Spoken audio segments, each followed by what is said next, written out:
जय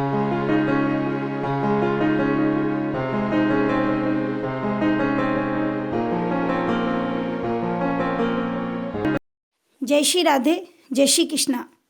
आज मैं आपको एक बहुत अच्छे संत की कथा सुनाने जा रही हूँ, क्योंकि संत की महिमा भगवान से कम नहीं है। श्री रामचरितमानस में बहुत सारे उदाहरण भरे पड़े हैं और कि संतों की क्या महिमा है। संतों की कृपा के बिना भगवंत का दर्शन नहीं हो सकता। मैं कहती हूँ कि संसार में कोई भी व्यक्ति मंत्री मिनिस्टर बन सकता है, कोई भी व्यक्ति करोड़पति अरबपति खरबपति बन सकता है, कोई भी व्यक्ति अधिकारी बन सकता, बहुत बड़े से बड़ा अधिकारी बन सकता है, परंतु संत बनना बहुत मुश्किल है, बहुत कठिन है। संत वही बन सकता है जिसको भगवान संत बनाएंगे। इसलिए संत की महिमा भगवंत से कम नहीं है। और श्री रामचरितमानस में ऐसे गोस्वामी तुलसीदास जी ने कई बार कहा है कि जिनको संतों का आशीर्वाद मिलता है, क्योंकि संतों के हृदय में जो दया होती है, देखो संत कभी किसी को श्राप नहीं देते, और जिसको श्राप देते भी हैं तो उसको भी तार देते हैं, क्योंकि संतों के श्राप में भी अनुग्रह छुपा हुआ है। वो जिसको श्राप देते हैं उसका भी कल्याण करते हैं। नारद जी ने जिन जिन को श्राप दिया, तो ऐसा कोई उदाहरण आप नहीं बता सकते कि जिन्हें नारद जी ने श्राप दिया हो उसे नारायण न मिले हो।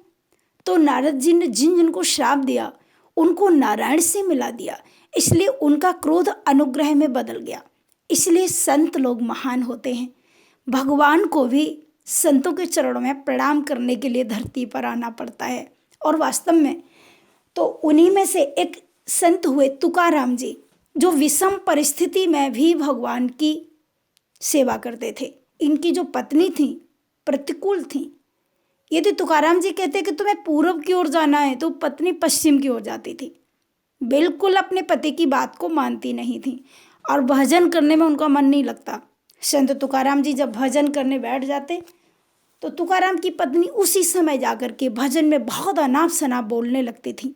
और तो क्या, जब साधुओं की मंडली आकर के भजन कीर्तन करने लग जाती तो संत तुकाराम की पत्नी बहुत उल्टा पुल्टा बोलने लगती थी।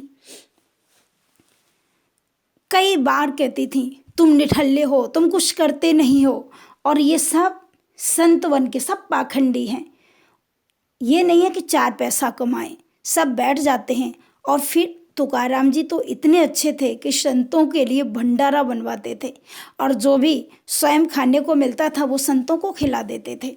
इस पर उनकी पत्नी को और क्रोध आता था, परंतु तुकाराम जी कभी क्रोध के वशीभूत नहीं हुए। संत तुकाराम ने क्रोध को कैसे जीता? काम क्रोध मद लोभ मोह, कामम क्रोधम च हर्षम भयम मोहम तथैव च। वास्तव में क्रोध से सब कुछ नष्ट हो जाता है। क्रोधो नाशयते धैर्यम, क्रोधो नाशयते श्रुतम, क्रोधो नाशयते शर्वम, नास्ति क्रोधो शमारिपो। धैर्य, संयम, शीलता, ये सब कुछ नष्ट हो जाता है क्रोध में। परंतु संत तुकाराम कभी क्रोध नहीं करते थे। उनकी पत्नी बहुत गुस्सा करती थी। इतनी विषम परिस्थितियों में भी संत तुकाराम भगवान का खूब भजन करते थे। कुछ लोग कहते थे तुम्हारी पत्नी इतना उल्टा पुल्टा बोल जाती है, तुम उनसे कुछ कहते नहीं हो। तो तुकाराम जी कहते थे कि देखो, हमारी पत्नी हमें उल्टा बोलती है, ये हमको अच्छा लगता है। क्यों? यदि वो हमें बहुत स्नेह करती, बहुत प्रेम करती, तो फिर भगवान से हम प्रेम नहीं कर सकते थे। इसीलिए वो जो भी करती है वो हमारे लिए बहुत अच्छा है। तुकाराम जी कहते थे ठाकुर जी की कृपा से हमको ये पत्नी मिली है, इसलिए हमको खटकती नहीं है, हमें बहुत अच्छा लगता है। तो प्रतिकूल पत्नी चलने के बाद भी संत तुकाराम कहते थे कि भजन में कोई बाधा कभी नहीं आती है। बस मनुष्य को ये अपना एक लक्ष्य बना लेना चाहिए कि मुझे भजन करना है। अरे यदि पत्नी अनुकूल है तो भी भजन चलेगा, परंतु पत्नी प्रतिकूल है तो भी भजन चलेगा, भजन रुकेगा नहीं। ये संतों के विचार हैं। एक बार संत तुकाराम जी को बहुत उल्टा सीधा बोला उनकी पत्नी ने, कुछ करते नहीं हो, 2 पैसे नहीं कमाते हो, घर में बैठे रहते हो। तो गृहस्थ जीवन था। एक दिन संत तुकाराम जी ने सोचा चलो गन्ने बेच के आते हैं। गन्ने बेचने के लिए गए, और जैसे ही गन्ने बेचने को चले तो छोटे छोटे बच्चे रास्ते में मिल गए। बाबा, जैसे ही बाबा कहा तो तुकाराम जी ने कहा, अरे ये तो मेरे कन्हैया आ गए, मेरे ठाकुर जी आ गए। बस फटाफट से सारे गन्ने उतारे और सभी बाल गोपालों को बांट दिए, खा लो, सबको दे दिए। अब जब सारे गन्ने दे दिए, एक गन्ना बच गया, उसको लेकर के आई। पत्नी ने देखा तो सोचा कि 4 पैसे लेके आए होंगे, गन्ने बेच के आए हैं, कुछ गुजारा होगा। पूछा कि पैसा कहाँ है, आज कितने के गन्ने बेचे गए। संत तुकाराम जी तो सत्य बोलते थे। उन्होंने पत्नी से कहा कि गन्ने बेचे नहीं, रास्ते में ठाकुर जी मिल गए। बोले, ठाकुर जी? कौन ठाकुर जी? वो तो ठाकुर जी से विरोध करती थी। ठाकुर जी भजन संकीर्तन साधु संत इनके बहुत खिलाफ थी। तो उसने कहा, कौन ठाकुर जी मिल गए? तुम गन्ने बेचने गए, कुछ लेके नहीं आए? संत तुकाराम जी ने कहा, बाल गोपाल मिल गए, वो ठाकुर जी ही तो थे, मेरे कृष्ण कन्हैया मिल गए, मैंने सब गन्ने दे दिए, उन्होंने सब गन्नों को चूस लिया, बस अब क्या चाहिए। बहुत गुस्सा आया, लेकिन संत तुकाराम जी एक गन्ना लेके आए थे। बोले, देवी लो, इसको तुम खा लो। और जैसे ही उसको गन्ना दिया तो बहुत क्रोध में तमतमा रही थी। जैसे ही पत्नी को दिया गन्ना तो उसने उठा करके संत तुकाराम की पीठ पर जोर से मारा गन्ना, और इतनी जोर से मारा कि वो गन्ने के 2 टुकड़े हो गए। तो संत तुकाराम ने उठा लिया गन्ना, क्रोध नहीं किया।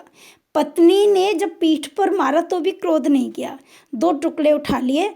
और संत तुकाराम ने कहा, देवी तुम कितनी अच्छी हो, देखो गन्ना 1 और हम तुम 2, अब हम दोनों का हिसाब कैसे बनता, बांट ही नहीं बनता, इसलिए तुम कितनी अच्छी हो, तुमने 2 कर दिया, 1 तुम खा लो, 1 मैं खा लूँ।